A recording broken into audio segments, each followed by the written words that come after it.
Quem de nós já não criticou ou não foi vítima de críticas? As críticas são algo do nosso cotidiano, uma coisa que a gente se acostumou mesmo, por incrível que possa parecer, e pode ser que algumas pessoas não concordem com isso. Mas nós temos a contumácia de criticar. Criticamos tudo. É uma mania que a gente tem, não sei. A gente critica isso, critica aquilo, critica o outro, né? Apesar de saber, com todos esses anos de estudo que a gente tem feito, a própria vida nos ensinando, de que o nosso exterior é reflexo do nosso interior, né?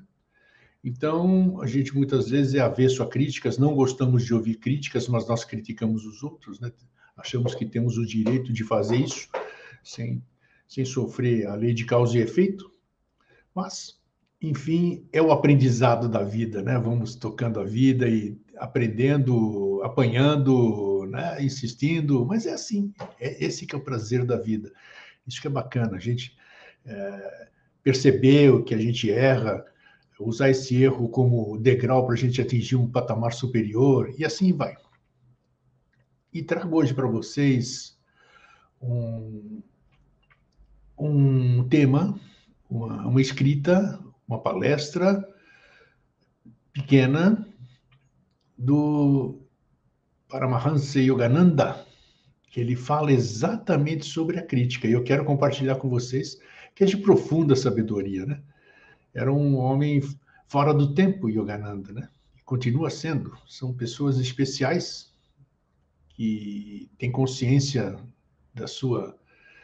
do seu especial, digamos assim, e contribuem para passar para o próximo num ato bonito de amor e fraternidade, todo esse conhecimento. Então vamos lá, vamos acompanhar comigo esse texto, então, esse pronunciamento do Yogananda sobre a crítica.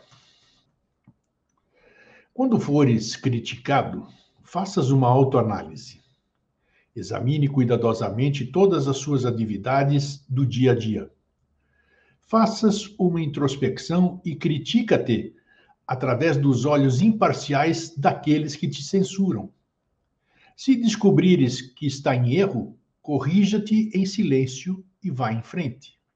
Se não achares o erro do qual é acusado, sorria interiormente e continue a percorrer com estoicismo a tua senda. Se os teus perseguidores continuarem a escarnecer de ti, exigindo que tomes uma atitude, responda com amor e não com inimizade. Se estiveres numa posição em que os outros te procuram para que tu os ilumine, responda ou batalhe pela verdade com amor no coração, e não por causa da tua honra ou por medo da má fama, mas sim para sustentar a glória e a pureza da verdade. Faça com que tuas ações e palavras não sejam usadas para seres vitorioso, nem para envergonhar o teu próximo, nem para alimentares a tua vaidade, mas somente pela verdade. O amor à verdade, porém, sempre tem que ser equilibrado com o amor de evitar magoar os outros. A difamação de outros com a finalidade de divulgar a verdade ou para trazer benefícios é sinal de egocentrismo e fraqueza interior, ou o desejo de aparentar ser mais magnânimo cortando fora as cabeças dos outros. Se não houver amor no teu coração, não lutes, mesmo que seja pela verdade. O ódio não pode ser conquistado pelo ódio. A maldade não pode ser vencida pela maldade. Se o teu coração for se incendiar com o desejo de defender a verdade, motivado pelo ódio, pela vingança ou por um ego inflamado, então renuncias à batalha contra os teus difamadores. Primeiro, cultive o amor. O amor é o teu maior aliado, o seu bálsamo curará os ferimentos que te forem infringidos pelo ódio dos teus inimigos. E o amor jamais será derrotado. A própria morte que ocorre na tentativa de conquistar o ódio é a vitória do amor para a alma eterna. Aqueles que te odeiam e te caluniam não são conhecedores da verdade. Perdoa-os, pois na sua ignorância eles não sabem o que estão fazendo. Assim como gostas de ser perdoado, não importando o que fizestes, ame, para perdoares aos outros da mesma forma. Dê teu amor sem hesitação para aqueles que te criticam e que te acusam falsamente, com pleno conhecimento disso e deliberadamente. Envergonhe-os através da dádiva constante do teu amor, em troca do veneno que eles te deram. Tente modificá-los por meio do teu amor incondicional. A pessoa que conhece o amor de Deus não pode odiar ou dar mostras de maldade a qualquer um de seus filhos. Como podes tu odiar e magoar os teus próprios irmãos que estão em erro? Eles continuam sendo teus, quer estejam odiando ou amando. Os irmãos que agem impelidos pelo ódio ou pelo rancor desconhecem esta lei.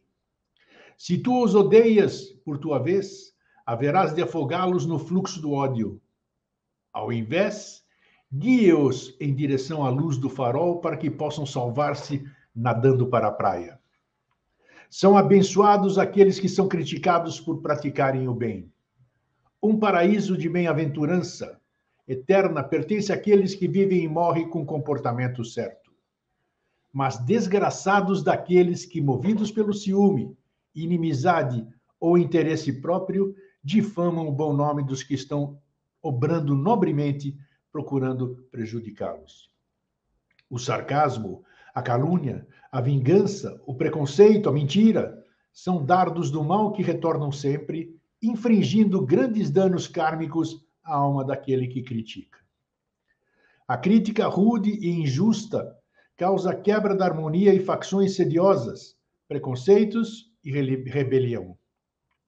Amparados por aqueles que bisbilhotam este tipo de crítica, leva a crucificação à alma do inocente, mais penosa ainda do que a crucificação do corpo. Mas, apesar da bisbilhotice, das mentiras e da calúnia magoarem o criticado, no final elas magoam ainda mais aqueles que criticam.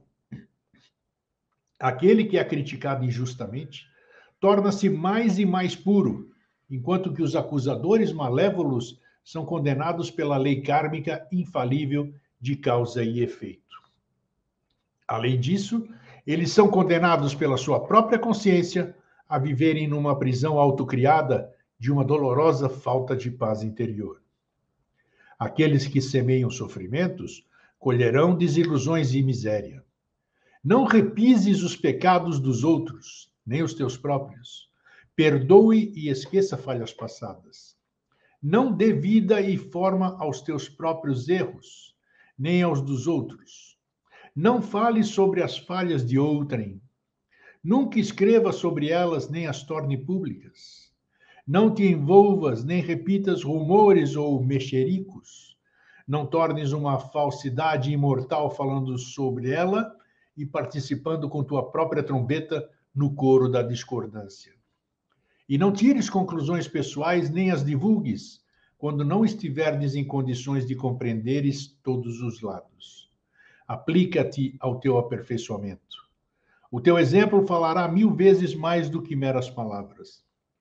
Neutralize a crítica, vivendo humildemente os princípios da verdade.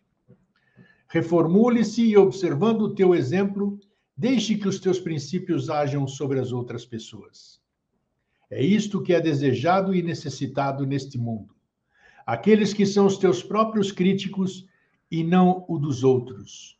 Vença o vício pelo exemplo virtuoso, o erro pela verdade, o ódio pelo amor, a ignorância pela sabedoria, o medo pela coragem, a mentalidade estreita pela compreensão, o fanatismo pela liberalidade. Deixe estas virtudes comecem por ti.